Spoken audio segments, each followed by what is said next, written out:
ইমাম আহমদ ইবনে হাম্বল রহমাতুল্লাহি আলাইহি সফর করতে গেলেন কোন একটা এলাকায়। গভীর রাত, একটা বাজারের মধ্যে অবস্থান করলেন। মানুষ সজাগ আছে, রাতটা কোন রকমে এইখানেই কাটায় দেই, আত্মীয় নাই, পরিচিত কারোর বাড়ি নেই। একটা হোটেল পাইলেন, একজন কারিগর রুটি বানায়। যুবক মানুষ, মুখে তার দাড়ি আছে, মাথায় টুপি দিয়ে কাজ করতেছে। ঠান্ডাও লাগতেছিল উনার। উনি আস্তে আস্তে গেলেন তার কাছে। বাবা রে, তোমার চুলার পাশে আমি কি একটু বসতে পারি? যুবক ছেলেটা দিনদার, তিনি বলেন জি আপনি বসেন। একটা জল চৌকির মতো একটা চৌকি আইনা দিল, সেখানে তিনি বসছেন। আহমদ ইবনে হাম্বল রহমাতুল্লাহি আলাইহি তাকায়া দেখেন যুবকের একটা আমল বড় ভালো। কাজ করে ঠিকই, হাত দ্বারা জবানের মধ্যে আস্তাগফিরুল্লাহর তাসবিহ বানায় নিছে। রুটি বানাইতেছে, খামিরা তৈরি করবে, আস্তাগফিরুল্লাহ আস্তাগফিরুল্লাহ পড়তেছে। রুটিটা বানায়, আস্তাগফিরুল্লাহ আস্তাগফিরুল্লাহ পড়ে।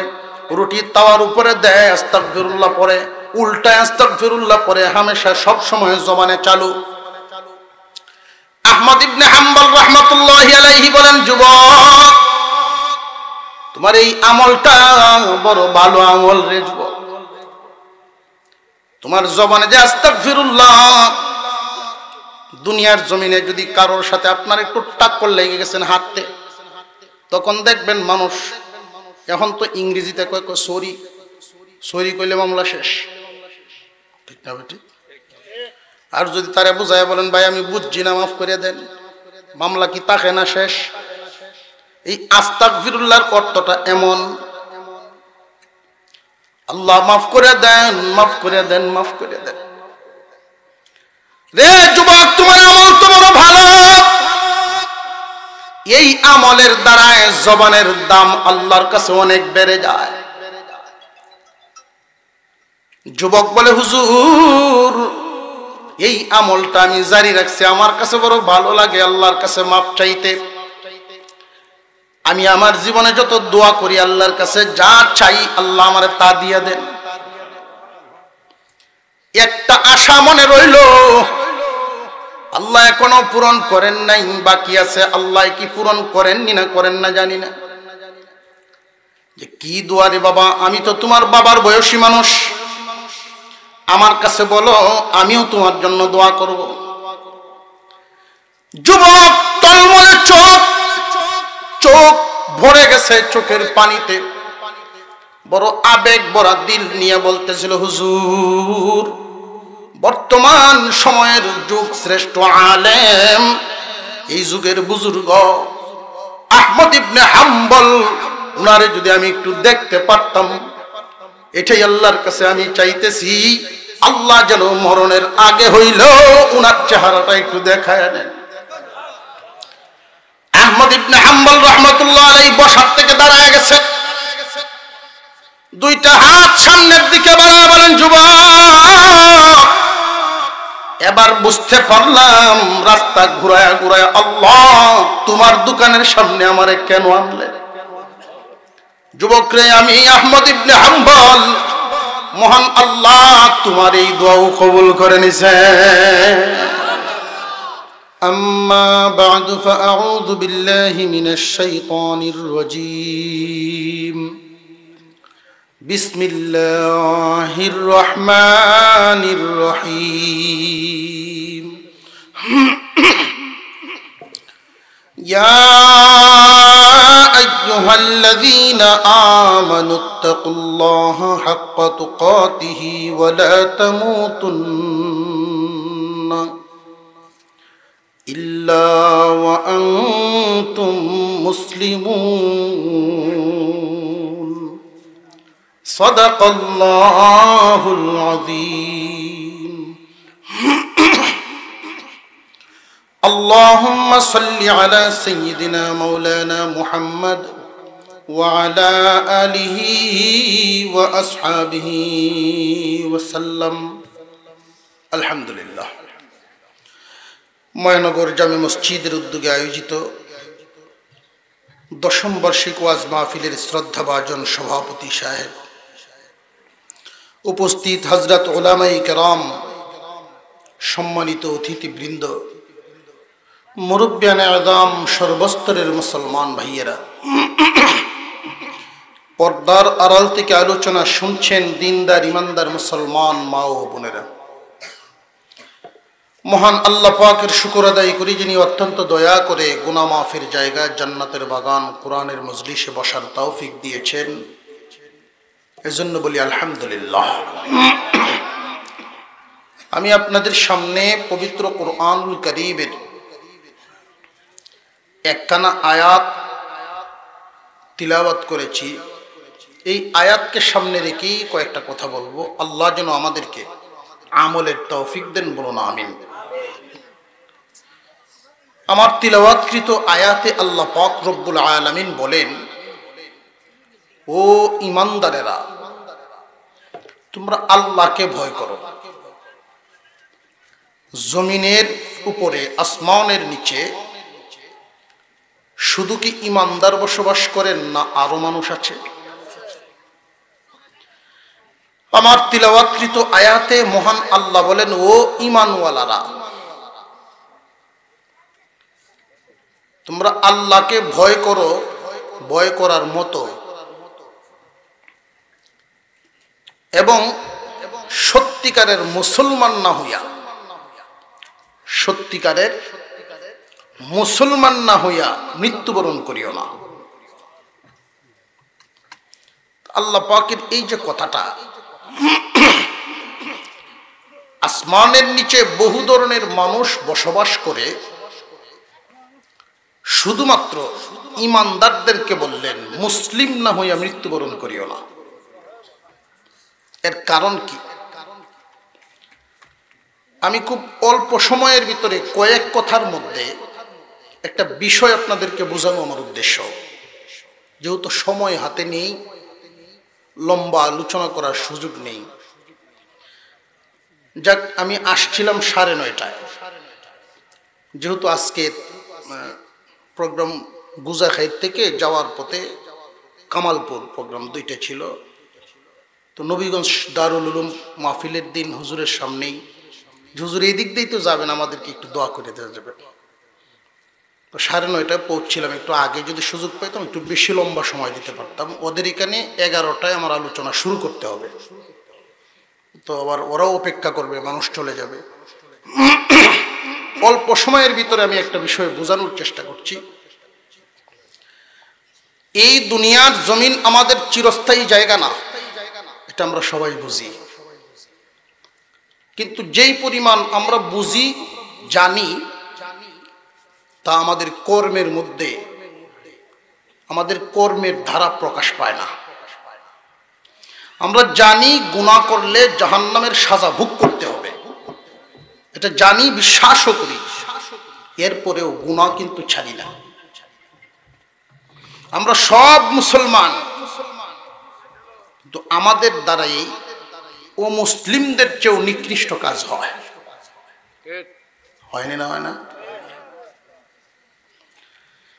মুসলমান ইমানদার ভাইরা আমার, এই পৃথিবীর জমিন চিরদিন থাকার জায়গা নয়। আল্লাহ পাক রব্বুল আলামিন শেষ ঠিকানায় দুইটা জায়গা বানাইছেন, একটার নাম জান্নাত আর একটার নাম জাহান্নাম। জান্নাত বানাইছেন ইমানদার মুমিনদের জন্য, ইমানওয়ালা থাকবে জান্নাতে, বেঈমান থাকবে জাহান্নামে। এই দুইটা জায়গা, ইমানদারের ঠিকানা জান্নাত, বেঈমানের ঠিকানা জাহান্নাম। কিন্তু অনেক ইমানদার কর্মের কারণে জাহান্নামে জ্বলবে, অথচ জাহান্নাম ইমানদারের জন্য আল্লাহ বানান নাই। জাহান্নাম তো কাফেরদের ঠিকানা, বেঈমানদের ঠিকানা। ইমানদারের ঠিকানা হলো জান্নাত। এই জন্যই আল্লাহ পাক ইমানদারকে ডাক দিয়া বলেন, ইমানদার, পরিপূর্ণ মুসলিম না হইয়া মৃত্যুবরণ করিও না। যদি তুমি গুনাহ সহকারে দুনিয়া ছাড়ো, মৃত্যুবরণ করো, গুনাহগার হইয়া যদি দুনিয়া ছাড়ো, তাহলে তোমার জাহান্নামে নেওয়া হবে। জাহান্নামের আগুনে জ্বালাইয়া ইমানের বদৌলতে এক সময় তুমি জান্নাত পাবে। কারণ ইমানদারের ঠিকানাই, শেষ ঠিকানা হলো জান্নাত।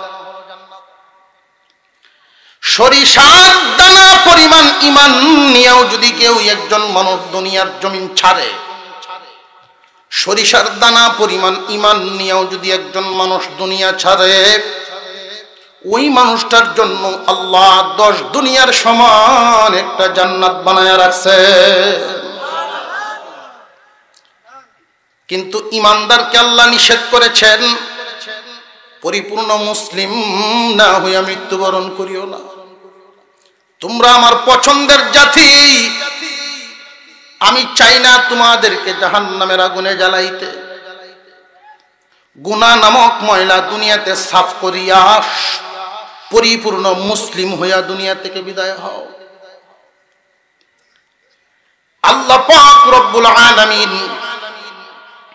মুসলমানের গুনাহ যেন মাফ হয়, ইমানদারের গুনাহ মাফ করার জন্য কয়েকটা সূরত রাখছেন, কয়েকটা সূরত। এই দুনিয়ার জমিনে একজন মানুষ যদি বসবাস করে, জীবন যাপন করে, চলতে ফিরতে তার গুনাহ হবেই, কারোর কম কারোর বেশি। একটা কাপড় আপনি যত দাম দিয়েই কিনেন, ব্যবহার করলে তো ময়লা হবেই। বুকামি হলো ময়লা সহকারে গড়ে রেখে দেওয়া, কাপড় নষ্ট হবে। বুদ্ধিমানের কাজ হলো ময়লা হইল আবার সাফ করেন, ময়লা হলো আবার সাফ করেন। আল্লাহ পাক রব্বুল আলামিন বলেন, ইমানদার শয়তানের দুখায় পড়ে তোমার গুনাহ হয়ে যায়, নফসের দুখায় পড়ে তোমার গুনাহ হয়ে যায়। তুমি গুনাহ মাফ করায় রাখো, গুনাহ মাফ করায় রাখো। দুনিয়ার থেকে বিদায় হওয়ার সময় যেন গুনাহ নামক ময়লা তোমার সাথে না থাকে। এই গুনাহ নামক ময়লা নিয়ে যদি কেউ দুনিয়া ছাড়ে, তারে আল্লাহ জাহান্নামে নিবেন। অথচ জাহান্নাম তো বানাইছেন কাফেরদের জন্য, মুমিনকে কেন নিবেন? প্রশ্ন জাগে না জাগে না? জান্নাত একটা পবিত্র জায়গা। গুনাহ নামক অপবিত্র ময়লা নিয়ে জান্নাতে কেউ ঢুকতে পারবে না। জাহান্নামে নেওয়া হবে ইমানদারকে গুনাহ নামক নাপাক ময়লা সাফ করার জন্য। দুনিয়াতে লক্ষ্য করে দেখবেন, লাকড়ি পুরাইলে কয়লা হয়, কিন্তু স্বর্ণ পুরাইলে খাঁটি হয়। আল্লাহ পাক রব্বুল আলামিন জাহান্নামে যে কাফেরদেরকে পুরাইবেন, বেঈমানদেরকে পুরাইবেন লাকড়ি বানাইবার জন্য, ওদের জায়গায় সেটা। কিন্তু ইমানদারকে আল্লাহ গুনাহ নামক ময়লা সাফ করার জন্য জাহান্নামে জ্বালাইবেন। জ্বলবে কি পরিমাণ? যেই ইমানদারের গুনাহ হবে যেই পরিমাণ। এই জন্য বুঝিয়া শুনিয়া গুনাহ করা, গুনাহ থেকে যত পারেন বাঁচিয়া থাকা। গুনার অপর নামেই তো আগুন, গুনার অপর নামেই কি? আগুন। আল্লাহ পাক রব্বুল আলামিন আমাদের গুনাহগুলো মাফ করার জন্য কয়েকটা সূরত দিয়েছে। এর মধ্যে একটা হলো قال النبي صلى الله عليه وسلم من حج لله لم يرفث ولم يفسق رجع كيوم ولدته امه। যে ব্যক্তি আল্লাহর জন্য হজ করে, এটা আল্লাহর পয়গম্বরের কথা। আল্লাহর রাসূল বলেন, যে ব্যক্তি আল্লাহকে খুশি করার জন্য হজ করবে। মানুষ হাজি ডাকবে এই কারণে না। অনেক মানুষ হাজি ডাকলে সাকা হয়, আছে না? হাজি সাহেব না কইলে মনে মনে গোসা। যদি কেউ জিগায়, ভাই সাহেব কেমন আছেন? তুমি মনে হয় জানো না যে 2 বছর আগে আমি হজ করছি, এটা মনে হয় শুনছো না।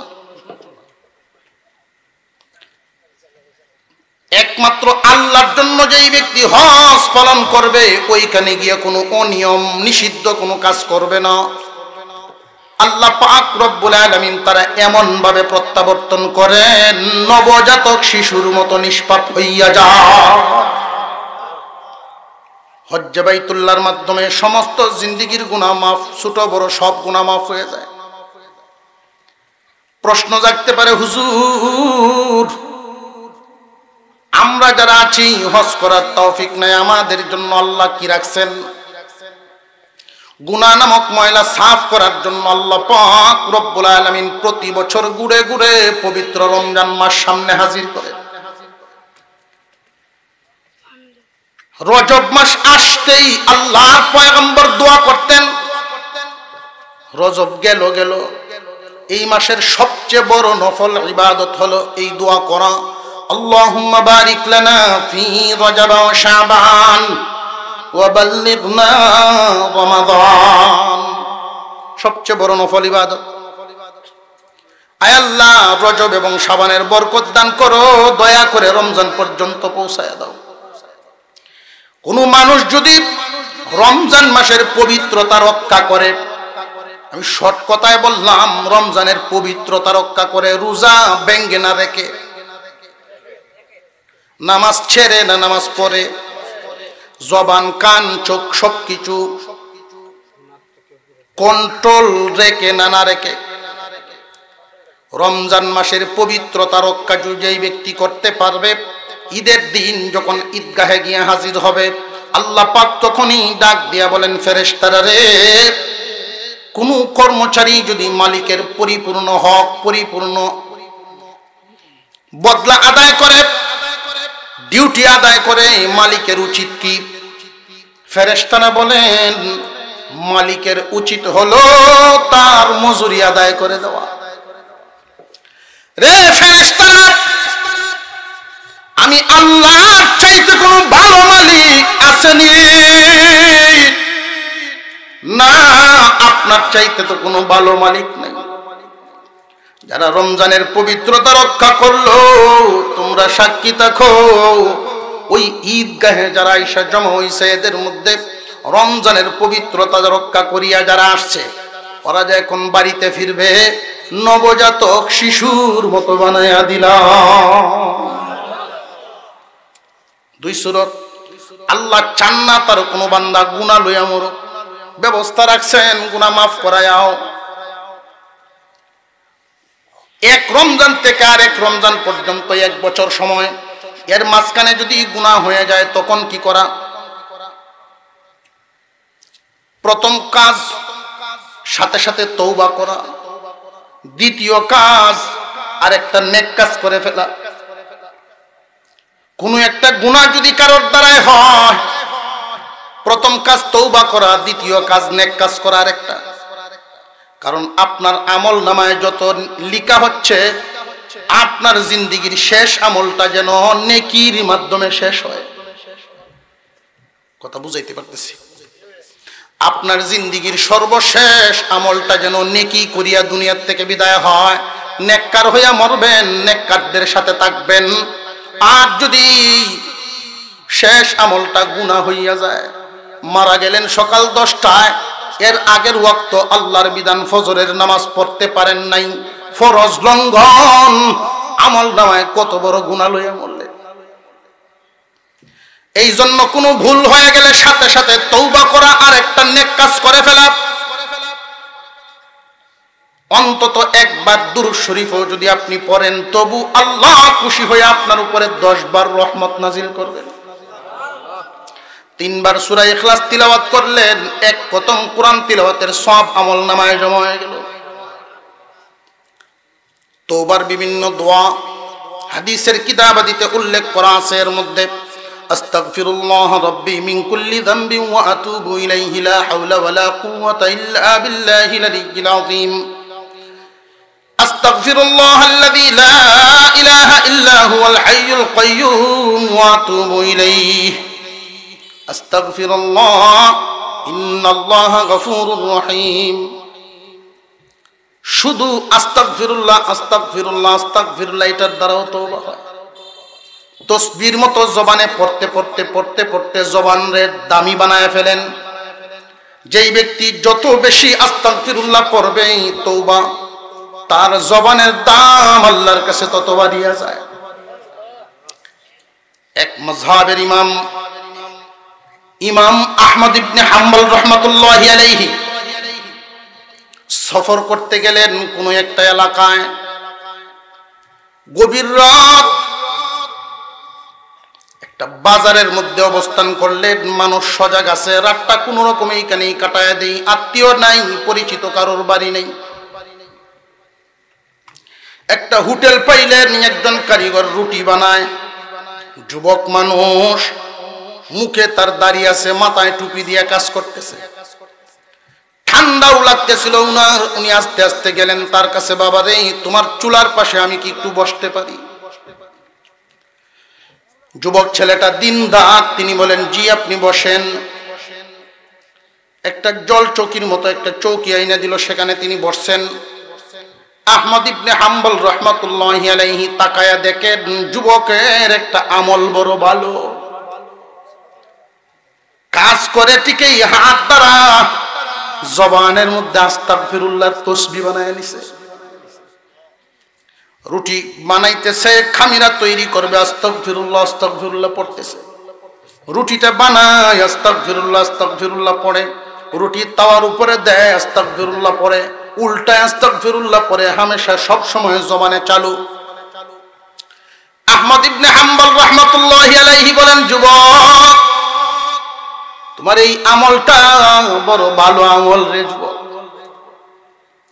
তোমার জবানে যে আস্তাগফিরুল্লাহ, দুনিয়ার জমিনে যদি কারোর সাথে আপনার একটু টাক্কর লেগে গেছেন হাতে, তখন দেখবেন মানুষ, এখন তো ইংরেজিতে কয় সরি, সরি কইলে মামলা শেষ, ঠিক না বেটি? আর যদি তারে বুঝায় বলেন ভাই আমি বুঝছি না, মাফ করে দেন, মামলা কি তাকে না শেষ? এই আস্তাগফিরুল্লাহর অর্থটা এমন, আল্লাহ মাফ করে দেন, মাফ করে দেন, মাফ করে দেন। রে যুবক, তোমার আমল তো বড় ভালো। এই আমলের দ্বারায় জবানের দাম আল্লাহর কাছে অনেক বেড়ে যায়। যুবক বলে, হুজুর এই আমলটা আমি জারি রাখছি, আমার কাছে বড় ভালো লাগে আল্লাহর কাছে মাপ চাইতে। আমি আমার জীবনে যত দোয়া করি আল্লাহর কাছে, যা চাই আল্লাহ আমারে তা দিয়ে দেন। একটা আশা মনে রইল, আল্লাহ এখনো পূরণ করেন নাই, বাকি আছে। আল্লাহ কি পূরণ করেননি না করেন না জানি না। যে কি দোয়া রে বাবা, আমি তো তোমার বাবার বয়সী মানুষ, আমার কাছে বলো, আমিও তোমার জন্য দোয়া করব। যুবক টলমলে চোখ, চোখ ভরে গেছে চোখের পানিতে, বড় আবেগ ভরা দিল নিয়ে বলতেছিল, হুজুর বর্তমান সময়ের যুগ শ্রেষ্ঠ আলেম, এই যুগের বুজুর্গ আহমদ ইবনে হাম্বল, উনারে যদি আমি একটু দেখতে পারতাম, এটাই আল্লাহর কাছে আমি চাইতেছি। আল্লাহ যেন মরণের আগে হইল উনার চেহারাটা একটু দেখায় দেন। আহমদ ইবনে হাম্বল রাহমাতুল্লাহ আলাইহি বসার থেকে দাঁড়ায় গেছে, দুইটা হাত সামনের দিকে বাড়ায় বলেন, যুবক এবার বুঝতে পারলাম রাস্তা ঘুরায়া ঘুরায়া আল্লাহ তোমার দোকানের সামনে আমারে কেন আনলে। যুবক রে, আমি আহমদ ইবনে হাম্বল, মহান আল্লাহ তোমার এই দোয়াও কবুল করে নিছে। ইয়া আইয়ুহাল্লাযীনা আমানুত্তাকুল্লাহ, হে ঈমানওয়ালা, আল্লাহকে ভয় করো, আল্লাহকে ভয় করো। আল্লাহর রহমত যত বড়, আল্লাহর সাজা, আল্লাহর গুসাও তত বড়। আল্লাহর শাস্তি, জাহান্নামের যে শাস্তি রাখছেন সহ্য করতে পারবে না। ইমানদার, তোমারে তো বানাইছি জান্নাতের জন্য, এই জন্য আল্লাহকে ভয় করবা, ভয় করে করে জীবন যাপন করো। ভয় করার মতো ভয় করো, গুনাহ মাফ না করায়া পরিপূর্ণ মুসলিম না হইয়া মরিও না। আল্লাহ পাক যেন আমাদেরকে বেশি বেশি করে তওবা করার তৌফিক দেন, বলুন আমিন। আর জোরে বলেন আমিন। আপনাদের কাছে একেবারেই কম সময় দেওয়ার কারণে আসলে মানসিকভাবে ওটা মেনে নিতে পারছি না, একদম অল্প সময়, কিন্তু কিছু করার তো নাই, ওদের এখানে ওয়াদা। এরপরে আপনাদের সামনে আপনাদের এই অত্র অঞ্চলের প্রতিনিধি,